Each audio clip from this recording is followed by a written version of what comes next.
Hoy vamos a ver el último tema relacionado a la clase que tiene que ver específicamente con el calentamiento global y el cambio climático. Creo que ya hemos expuesto todo lo que tiene que ver con la contaminación atmosférica y lo que son los gases de efecto invernadero, ¿verdad? Eh, y explicamos sí que estos gases han existido desde el propio inicio de la atmósfera y que gracias a ellos hemos podido tener un planeta en el cual poder subsistir. Pero explicábamos que si nosotros estábamos cambiando ese 0,0 tanto por ciento de la composición de la atmósfera, que es exactamente esa parte que se encarga de retener o mantener cierto calor en la Tierra, si los aumentamos, entonces estamos aumentando la capacidad que tiene la atmósfera para retener calor.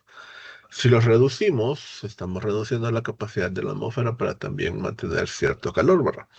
Y eso es lo que hemos hecho como sociedad alrededor de este punto, que no las hemos mantenido en un valor constante, sino que lo hemos ido aumentando. Entonces, en la imagen que están viendo actualmente, imagínense que inicialmente lo que teníamos era lo que está al lado izquierdo. Tenemos gases de efecto invernadero y se puede ver específicamente en la tropopausa o la tropósfera. Y observen ahí que hay ciertas líneas que rebotan la energía específicamente en dicho lugar. Y eso es parte de la capacidad que tienen estos gases de efecto invernadero. Evitar de que la radiación salga, la retienen y nuevamente la vuelven a enviar a ese lugar. Pero cuando nosotros tenemos específicamente mayor cantidad de gases de efecto invernadero, como ya lo hemos visto específicamente en los valores de la clase anterior, entonces cuando tenemos mayor valor de este caso, entonces mayor es la cantidad de energía que estamos reteniendo. Y eso es específicamente lo que conocemos como el calentamiento global, que hemos aumentado la capacidad que tiene la atmósfera para retener ese calor y naturalmente las temperaturas en el planeta Tierra van en aumento. Creo que el año 2025 fue un ejemplo de esto, ahora que las temperaturas cada vez van en ascenso y tienen un mayor impacto.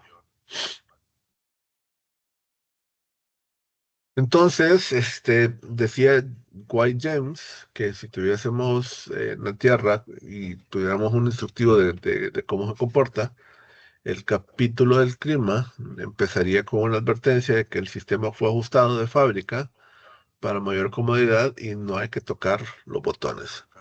Y lastimosamente ya hemos empezado como a tocar específicamente dichos botones, ¿verdad?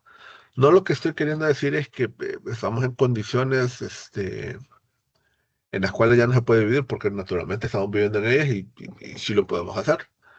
Pero hemos cambiado la funcionalidad que tiene específicamente este elemento. Entonces debemos de convivir con dicho valor. Entonces, si liberamos mayor cantidad de gases de efecto invernadero en la atmósfera, estamos cambiando también las capacidades que tiene la propia atmósfera para retener el calor.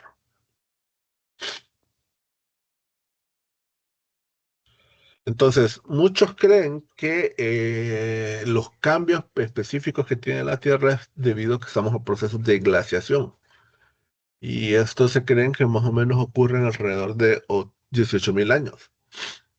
Pero el asunto es que los factores relacionados a este elemento no son exactamente a procesos anteriores. Aunque naturalmente esto es como inferir, o sea, es algo que se ha observado y que se cree que funciona más o menos de una forma, porque 18.000 años atrás nadie ha estado, ¿verdad?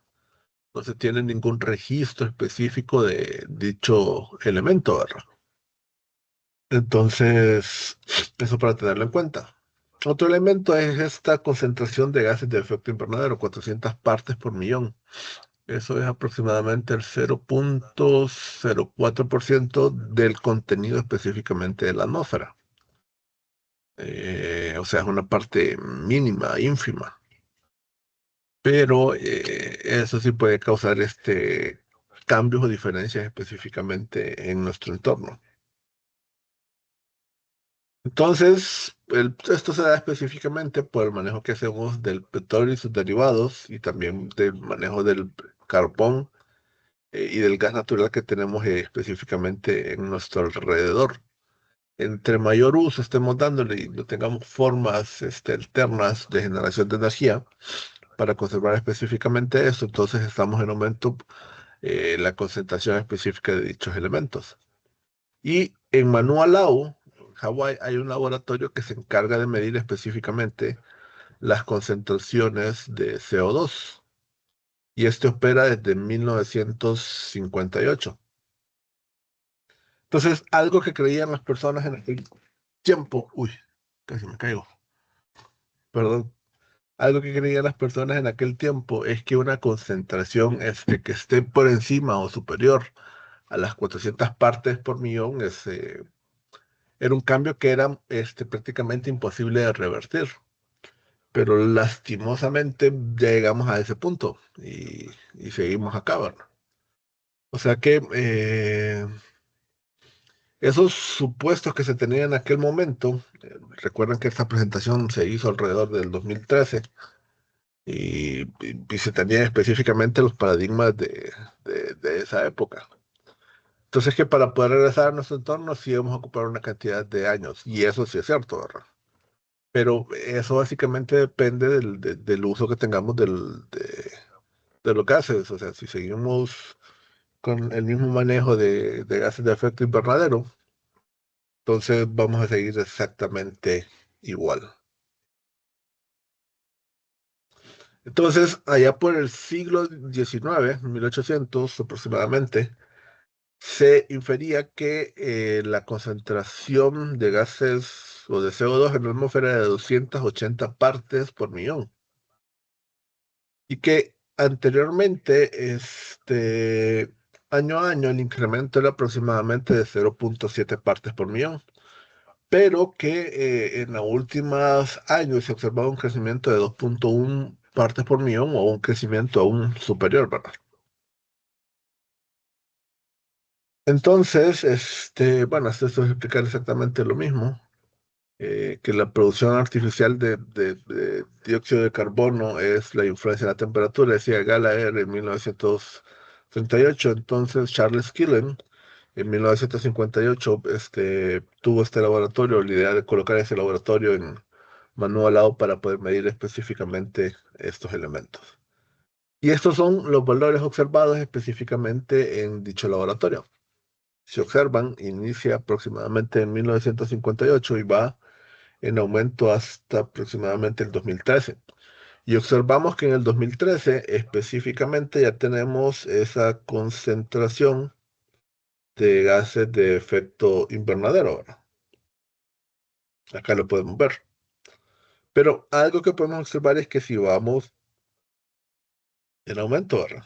Es decir, cada año vamos liberando mayor cantidad de CO2. Por eso se puede observar este acumulado específicamente en Manualao. Y ojo, Manualao está en Hawái, una zona básicamente no con mucha industria o mucha generación de CO2. Hawái específicamente quizás un estado dedicado al turismo y ahí generación o industrias poco o nada de lo que se tiene. O sea que quizás en otras regiones la concentración es un tanto mayor. O sea, la concentración que tenemos específicamente del CO2 depende específicamente en cada lado. No necesariamente significa que es exactamente igual en todas las partes del planeta. Ahora, aquí observaremos que hay como estas formas que va subiendo y bajando, ¿verdad? ¿Eso qué se debe? Bueno, hay algunas, están las estaciones del tiempo específicamente en cada uno de estos lugares.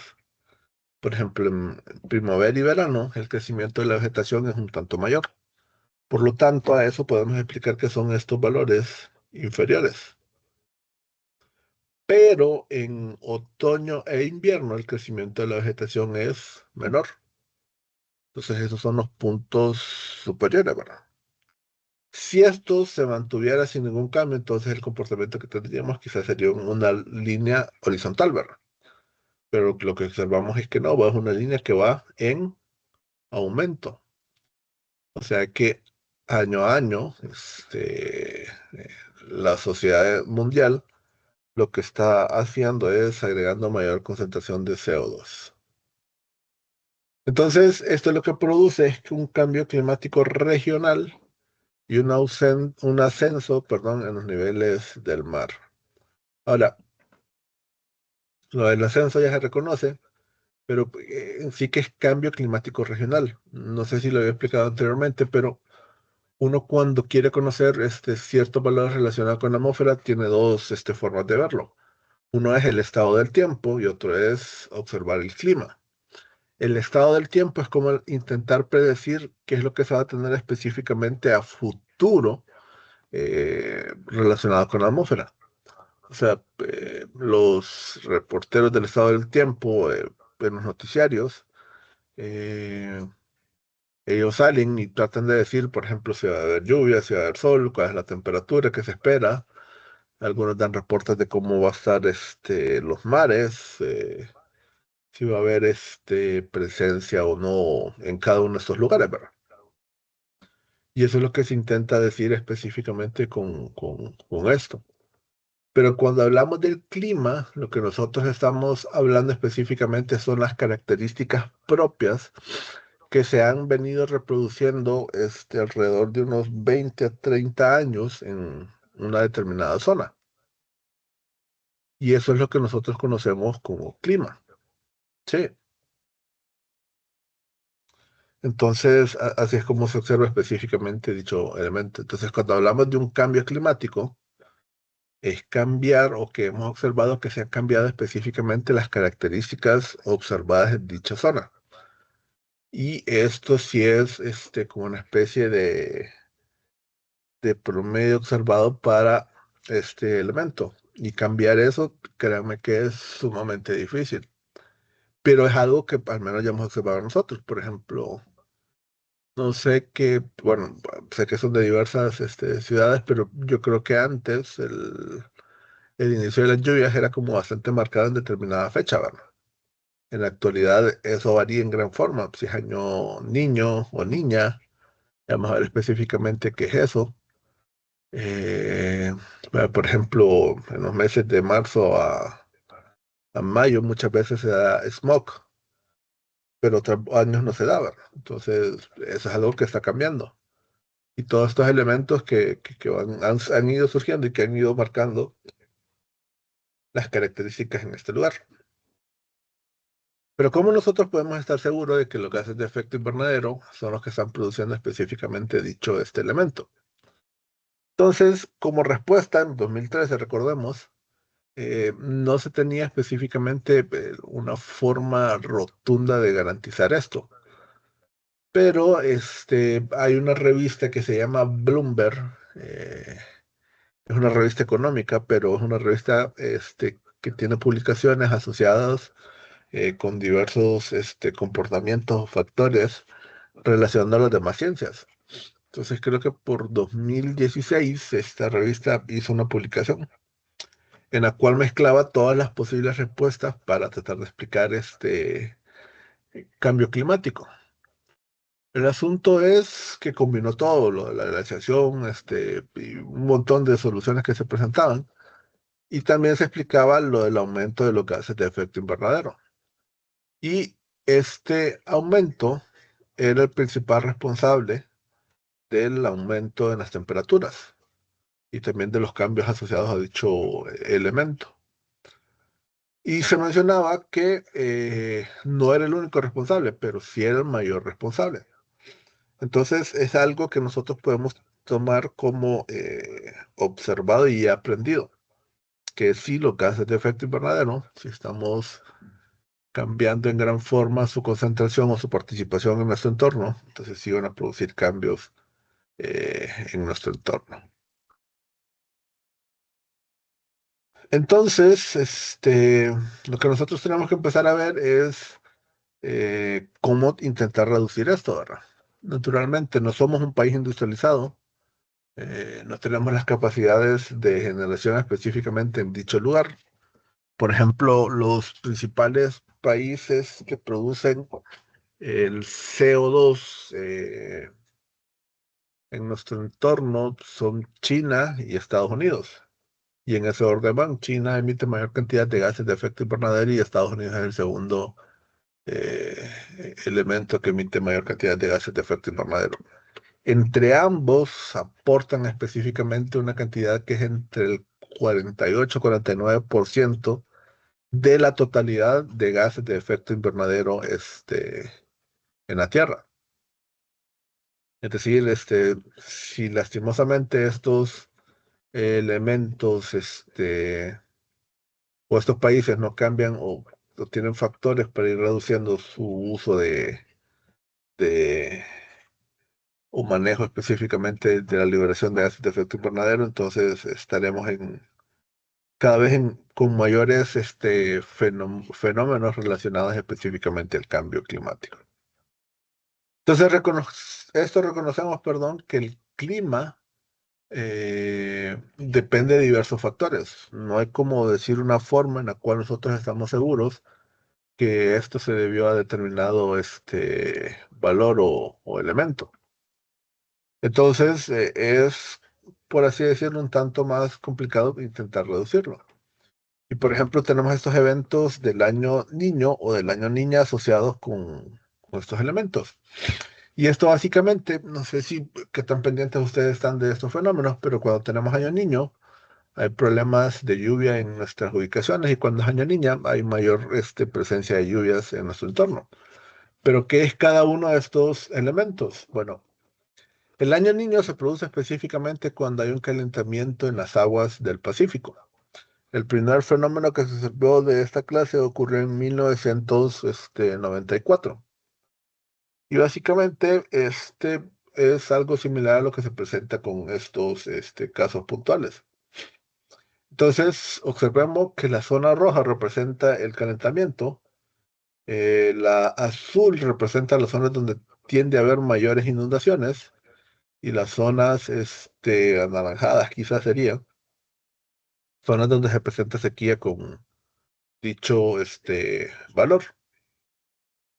Entonces, el fenómeno de Niño en sí específicamente tiene esto. Ahora, ¿qué pasa cuando se calienta el agua en dichos lugares? Los huracanes tienen la facilidad de buscar zonas en las cuales se encuentre mayor participación o haya mayor presencia de aguas calientes. Entonces, donde se originan los huracanes generalmente son en zonas donde la temperatura es un tanto inferior. Entonces, de ahí los mismos se van moviendo y se van moviendo por ubicaciones en las cuales la temperatura es un tanto cálida. Por así es que tratar de predecir eh, por dónde se va a dirigir un huracán depende específicamente de dichos factores, ¿verdad? Y no es muy fácil de predecir. Por ejemplo, lo que ocurrió con el Mitch, quizás ustedes no habían nacido, eh, fue algo así, ¿verdad? Generalmente los huracanes tienen un movimiento que va hacia el norte, noroccidente o noreste, pero de repente ese huracán iba en ese movimiento, después empezó a mover así y de repente empezó a venir hacia abajo. Y todo fue porque en la parte de arriba ya se estaba procesando un frente frío. Entonces el frente frío, las temperaturas, hace que las temperaturas en el mar sean un tanto frías. Entonces es algo al cual el huracán no le gusta o no le favorece específicamente para irse desarrollando, entonces naturalmente se vino para abajo. Y es un fenómeno similar a lo que ocurrió con ETA y IOTA, que los huracanes básicamente llegaron hasta un punto y se empezaron a mover hacia el occidente. Y era específicamente por eso había un frente frío en la parte superior que no permitía específicamente su movimiento. Entonces, esto es un año niño y el efecto contrario específicamente es niña, ¿verdad? Y el niña es específicamente un enfriamiento en las aguas del Pacífico. Entonces, esto hace que se tenga mayor actividad en el Caribe y una mayor presencia de lluvias en nuestro entorno. Y así es como ocurren específicamente estos fenómenos. Entonces, a raíz de todo esto, se han ido desarrollando diversos modelos de cambio climático. Y estos se han ido realizando en función a la cantidad que se prevé que se va a tener de emisiones de gases de efecto invernadero. Y en casi todos los modelos, eh, cuando digo casi todos, es que no todos tienen específicamente los mismos efectos, pero sí en todos se observa que va a haber o que se van a ir creando diversos cambios en función, va en aumento la presencia de estos gases, ¿verdad? Por ejemplo, esto que va a haber un aumento en las temperaturas promedio. eh, por ejemplo, si observamos un aumento de 1,5 o 1, pero eso es en el promedio. Por ejemplo, la temperatura promedio de Tegucigalpa alrededor del 20 a 20,5 grados Celsius. Pero actualmente la temperatura promedio en Tegucigalpa anda en 21 o 21,5. El aumento de este 0,5 o a 1 grado Celsius es elementos que causan específicamente estos problemas. Y como es el aumento en el promedio, entonces significan que los valores tienden a ir a tener mayores aumentos. Y otra cosa, estas temperaturas no es que alguien sale, pone el termómetro a ver cuál es el valor que encontramos. No, estas temperaturas generalmente se miden en base a condiciones ya establecidas por la NOAA. Eh, y eso tiene que decir que se tiene un termómetro el cual está bajo sombra. O sea, cuando ustedes miran el reporte del clima y, por ejemplo, miran que 28 grados Celsius, la máxima, quizás acá en Tegucigalpa es temperatura en sombra, no es temperatura al sol. O sea que si alguien va a andar caminando en el sol, aumentele unos 4 o 5 grados Celsius. Pero eso es porque son las condiciones ya establecidas para medir la temperatura. Entonces se ha tenido un aumento de la temperatura específicamente en cada uno de estos elementos y se han ido observando también diferentes patrones asociados con la lluvia.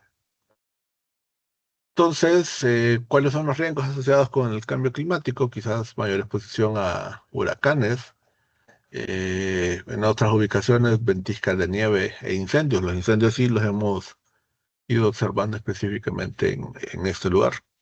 Y estos son los mapas que se tienen específicamente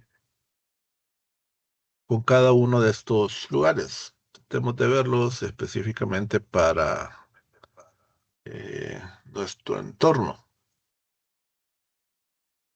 Entonces, aquí lo que nosotros tenemos nos reporta específicamente tres principales valores. Este es un estudio, vaya, como del 2010. Por ejemplo, la primera es aumento del nivel del mar en las costas. En todas las costas del Caribe se asumía que iba a haber un aumento del nivel del mar. La otra es aumento de las precipitaciones e inundaciones.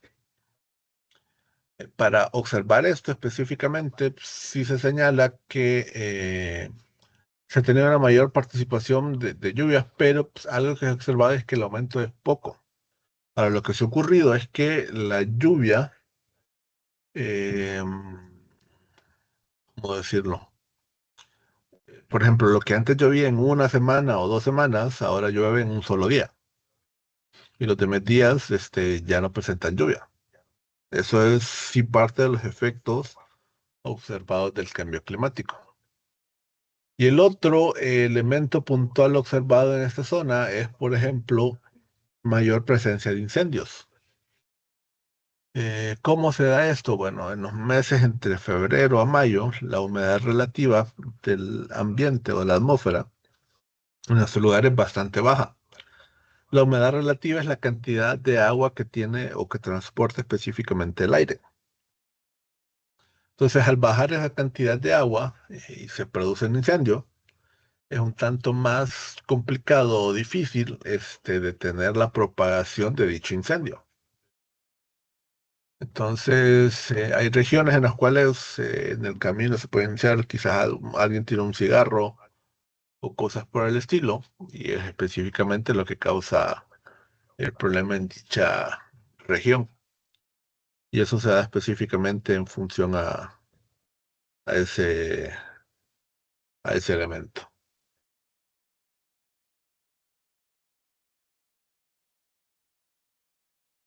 Entonces, también estos cambios pueden tener ciertos factores asociados. Por ejemplo, elevación del nivel del mar, como ya mencionamos, por el deshielo de los glaciares. Eh, Se han observado en ciertas ubicaciones específicas diferencias de la cantidad de nieve acumulada en determinada región, cambios en la biosfera, es decir, antes las condiciones que se presentaban eran específicamente favorables para que creciera determinado productos, pero en la actualidad ya no se observan específicamente los factores, por lo cual estas plantas ya no tienen o no crecen de forma similar, y eso implica un cambio en la biosfera alrededor de este lugar. Desertificación o sequía, por ejemplo, el corredor seco es un claro ejemplo de este elemento. Y los incendios, generalmente ocurre de marzo a mayo, pero no todos los años es exactamente igual. Eh, Lastimosa en Honduras, no tenemos como un programa ambiental que esté defendiendo específicamente los bosques. Y no se hacen como, no me acuerdo específicamente la palabra de esto, pero generalmente es como dejar espacios de 10 metros sin vegetación. La ventaja de esto es que si una zona se agarra fuego y el fuego se va extendiendo, entonces llega hasta ese punto donde no hay más vegetación. Entonces, naturalmente, el incendio se tiene que detener específicamente en dicha zona. Entonces, no es algo que tengamos en Honduras, como para eh, evitar de esta forma se propaguen los incendios. Entonces, ¿cómo manejar el calentamiento global? O cómo intentar de que se reduzca o no produzca específicamente estos efectos.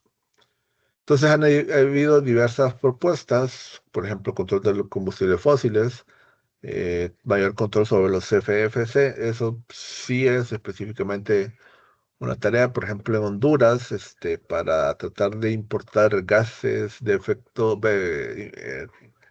refrigerantes, se tiene que pasar por una dependencia de CERNA, y si dicha dependencia no aprueba específicamente que determinado refrigerante entre, básicamente no pasa. Pero sí, con la parte del consumo y uso de los combustibles fósiles, sí es una parte en la cual eh, cualquier acción que se haya tomado en la actualidad no es determinante, ¿verdad? Entonces, eso básicamente ha producido situaciones similares a las que se observa en las imágenes de inundaciones, y que esas inundaciones específicamente producen dificultades asociadas a dicho elemento, ¿verdad? Y naturalmente problemas como sequías y incendios en dichos lugares, ¿verdad? Esas fotos no son de acá, pero son para ilustrar. Entonces, las principales formas observadas o determinadas para combatir el cambio climático es la mitigación y la adaptación. ¿Qué entendemos por estos elementos? Mitigar es buscar formas mediante las cuales podamos desarrollar nuestras actividades, pero emitiendo una menor cantidad de gases de efecto invernadero. Y la adaptación específicamente hay ciertas zonas o condiciones en las cuales ya no las podemos cambiar. Entonces, si ya no las podemos cambiar, adaptémonos específicamente a esas acciones. Por ejemplo, una zona en la cual está cercana a un río. Entonces, cada vez que está aumentando el nivel del río, naturalmente está afectando dicha casa. Entonces, lo lógico no es quedarse en dicho lugar. O se construye ciertas formas que permitan de que el agua nunca afecte dicho lugar, como canales que se lleven los excesos de agua o se traslada específicamente a una nueva zona. Pero naturalmente esos traslados tienen que ver específicamente con la inversión. Tanto la mitigación como la adaptación están relacionadas a estos elementos. Y es algo que se debe observar o tener específicamente hacia el futuro. También han existido los convenios, por ejemplo, el Convenio Marco de las Naciones Unidas, que se inició en 1992, que posteriormente se trabajó a través del Protocolo de Kioto, en el cual todos los países se comprometieron a reducir específicamente las emisiones de gases de efecto invernadero, menos Estados Unidos en aquel momento. Pero posterior a estos elementos, y que lastimosamente no aparecen en esta presentación, por ejemplo, están las convenciones. Y una de las principales convenciones que se ha tenido es, por ejemplo, la Convención de París, en la cual todos los países se comprometieron a tener cierto papel más determinante en función a estas emisiones. Por ejemplo, Honduras se comprometió a reducir en un 15% las emisiones de gases de efecto invernadero. Y el tiempo límite para cumplir con esto es el 2030. Tarea sumamente difícil. Y más porque no hemos reducido en nada hasta la fecha nuestras emisiones. También se comprometió en aumentar en 1 millón de hectáreas ¿cómo se llama esto? La recuperación del bosque. Hay ciertas zonas que han ido presentando cambios asociados con este elemento, pero Honduras se comprometió en recuperar 1 millón de hectáreas. Es algo sumamente elevado, es como decir 10.000 kilómetros cuadrados con bosque nuevamente. Es una tarea importante e igual que la concentración de gases de efecto invernadero, no, uno observa los valores eh, en los que ha hecho labor o acción y no estamos cerca de alcanzar esa cantidad. Y también la adaptación tiene que ver con los procesos de pesca. Ahí sí se han hecho ciertos elementos, pero iguales, o sea, estamos eh, aún lejos de poder alcanzar específicamente lo ofrecido en dicho nivel. Pero ahí es donde nosotros tenemos que actuar. Hay ciertas tareas o acciones que debemos de hacer para colaborar específicamente en este caso. Y a pesar de esto, aunque el gobierno sea el principal responsable al firmar específicamente estos documentos, la población, es decir, nosotros, somos específicamente los principales responsables de tener participación para la reducción de estos casos. Y por ejemplo, los temas que vamos a ver en el segundo y tercer parcial eh, son una ayuda clara para reducir específicamente las emisiones de estos gases. Recuerden, ya fuera del contenido de la clase, que mañana es el examen. Lo van a tener disponible específicamente de 4 de la mañana hasta 11:59 para que lo puedan realizar. Y estén pendientes en función a esto. Si llegasen a tener cualquier problema como interrupción de energía o algo similar, no duden en comunicármelo al celular o en el grupo de la clase. Si no lo saben, mi celular es el 9532-0542 para que lo tengan disponible. Yo al igual voy a compartir este video a través del grupo y, perdón, a través del WhatsApp para que lo tengan cada uno de ustedes. Pasen buen día.